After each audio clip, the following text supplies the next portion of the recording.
हम सब जानते हैं, एक विधान, एक प्रधान और एक निशान के लिए जो सबसे पहले संघर्ष हुआ था वो भारतीय जनता पार्टी ने शुरू किया और उसकी आधारशिला, उसकी नींव जम्मू कश्मीर से पड़ी। प्रजा परिषद का गठन यहां हुआ और जब प्रजा परिषद का गठन यहां हुआ, जब पूरे देश के अंदर उग्र आंदोलन हुआ था, क्योंकि जम्मू कश्मीर में आजादी के बाद यहां दो झंडे लगा दिए, एक देश का झंडा जिसको यहां मान्यता नहीं दी जाती थी, यहां अलग से झंडा लगा दिया गया, और अलग से कानून, जो देश का कानून था वो नहीं, उससे अलग कानून, और एक प्रधानमंत्री देश में और यहां भी प्रधानमंत्री। सुप्रीम कोर्ट की ज्यूरिडिक्शन नहीं थी, भारत के चुनाव आयोग की यहां ज्यूरिडिक्शन नहीं थी, नेशनल ह्यूमन राइट्स कमीशन और national commission for women, national commission for SC STs की ज्यूरिडिक्शन यहां नहीं थी। इस प्रकार से जब जम्मू कश्मीर को आजादी के बाद, जब महाराजा हरि सिंह जी ने विलय भी कर दिया, उसके बाद भी जम्मू कश्मीर के अंदर जब नफरत की दीवार धारा 370 बनाई गई और यहां अलग से झंडा, अलग से कानून और अलग से यहां एक प्रधानमंत्री दे दिया गया, उस वक्त एक प्रचंड आंदोलन हुआ था और प्रजा परिषद के आंदोलन के नाम से हम सब ने उस आंदोलन के इतिहास को पढ़ा है, जाना।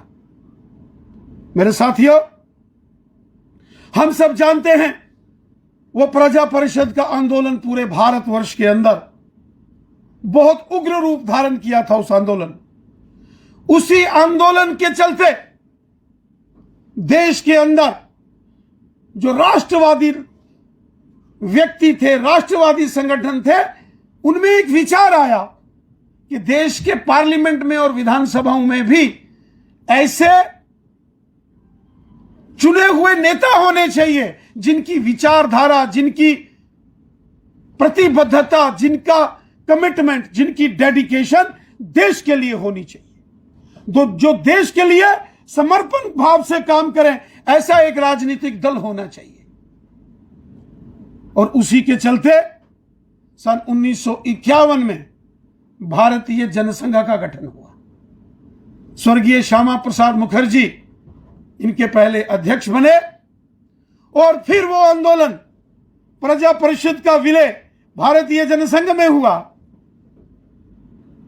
और 1951 से लेकर 1977 तक भारतीय जनसंघ रहा और 1977 से 1980 तक जनता पार्टी,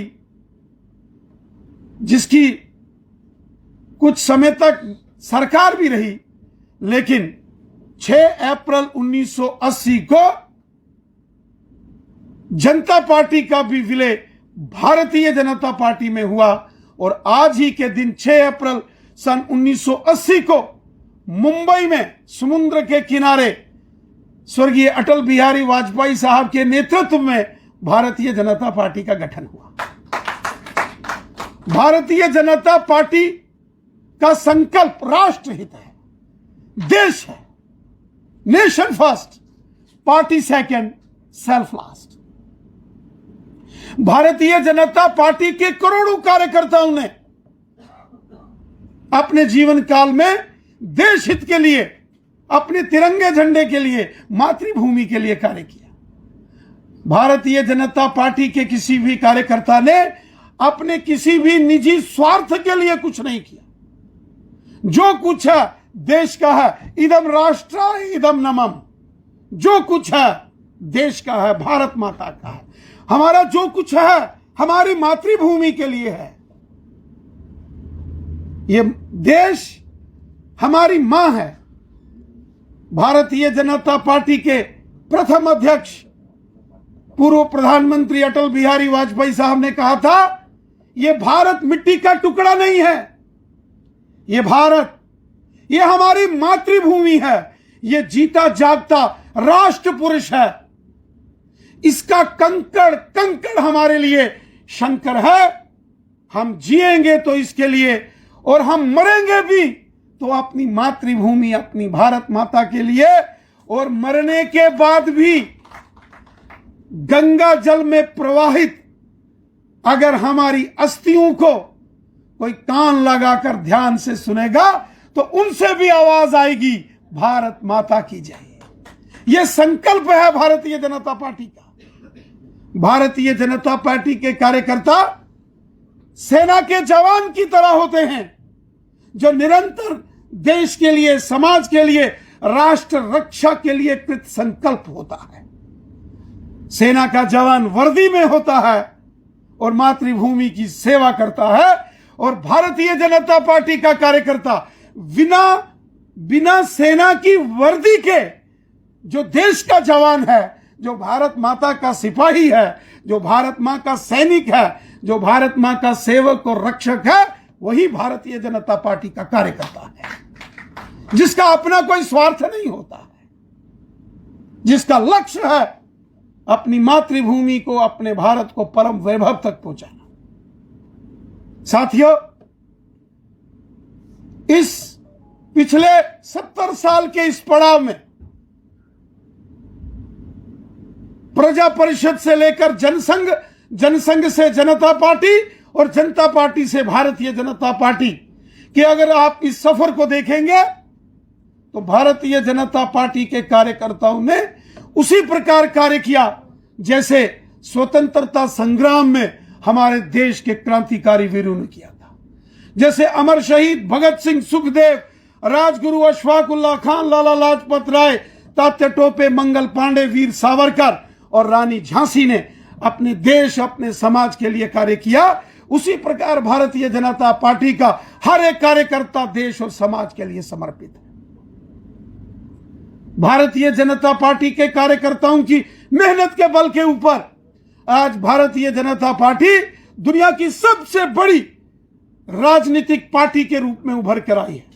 18 करोड़ से ऊपर जिनके मेंबर हैं, 400 से ऊपर जिनके मेंबर पार्लियामेंट्स हैं, 4000 से ऊपर जिनके एमएलएज हैं, बीडीसी, डीडीसी और हजारों लाखों की तादाद में पंचिस, सरपंचिस, कारपोरेटर, काउंसलर्स और वार्ड मेंबर्स हैं। और हमारा सौभाग्य है कि आज जो दुनिया का सबसे लोकप्रिय नेतृत्व है, अगर दुनिया के किसी भी कोने में जाकर आप पूछेंगे कि आज दुनिया में सबसे लोकप्रिय और दुनिया का सबसे ताकतवर प्रधानमंत्री और नेता कौन है, तो एक ही नाम आएगा, श्रीमान नरेंद्र मोदी साहब। और हमारे प्रधानमंत्री जी ने जिस तरीके से कार्य किए हैं, गरीब, मजदूर, किसान, हिंदू, मुसलमान, सिख, ईसाई, पिछड़े, दलित, शोषित, गांव के, शहर के, पहाड़ के, मैदान के, महिलाएं, पुरुष, बच्चे, बुजुर्ग, नौजवान, समाज के हर वर्ग का भला हमारी सरकार ने किया है।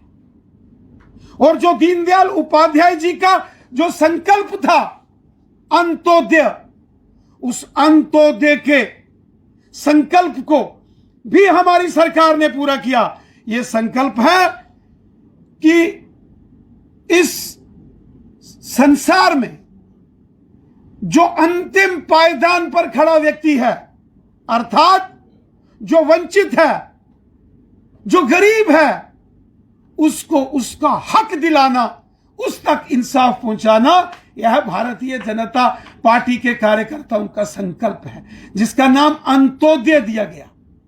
समाज की पंक्ति में अंतिम पायदान पर खड़े व्यक्ति का भला हो, यह भारतीय जनता पार्टी के कार्यकर्ताओं का संकल्प है। और इसीलिए आज देखें, आज हमारे देश के यशस्वी प्रधानमंत्री मोदी साहब ने जिस तरीके से कार्य कर रहे हैं, गरीब लोगों को इस कोरोना काल में 80 करोड़ लोगों को फ्री राशन, 135 करोड़ लोगों को इस कोरोना महामारी से बचाने के लिए फ्री वैक्सीनेशन, गांव-गांव में गरीब लोगों के लिए फ्री मकान, फ्री में गरीब लोगों के घरों में टॉयलेट्स, बाथरूम, गरीब लोग उनके खातों में हजार हजार रुपया महीने की पेंशन, वो चाहे दिव्यांगों के लिए हो, ओल्ड एज जो बुजुर्गों के लिए हो, या जो विडो पेंशन हैं, किसानों के खातों में 6-6 हजार।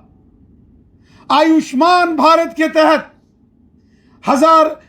एक ऐसे हजारों की तादाद, लाखों की, करोड़ों की तादाद में ऐसे आयुष्मान भारत के कार्ड आज गांव गांव में बने हैं, शहर शहर में बने हैं, जिसका लाभ प्रत्येक व्यक्ति उठा रहा है। भगवान न करे कोई बीमार हो जाए, लेकिन अगर कोई बीमार होता है, इसी आयुष्मान भारत के कार्ड से एक साल में एक व्यक्ति 5 लाख रुपए तक का सरकारी सहयोग से अपना इलाज करा सकता है।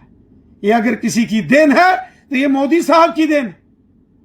ई श्रम कार्ड जो गरीब लोगों के लिए, मजदूरों के लिए जो मोदी साहब बना रहे हैं, कितनी बड़ी योजना है।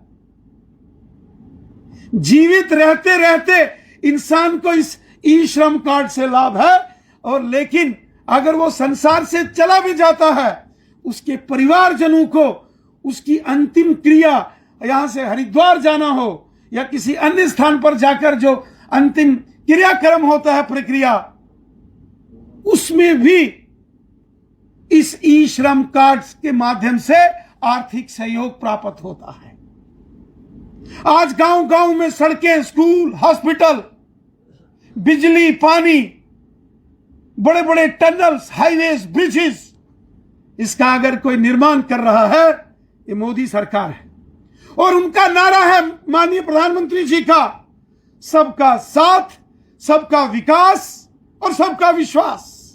सब हमारे हैं, कोई पराया नहीं है। 135 करोड़ हिंदुस्तानी ये हमारे हैं, हम एक परिवार हैं। हर भारतवासी, हम सब एक परिवार के सदस्य हैं, हम सबको मिलकर रहना है। यही तो भारतीय जनता पार्टी का संकल्प है।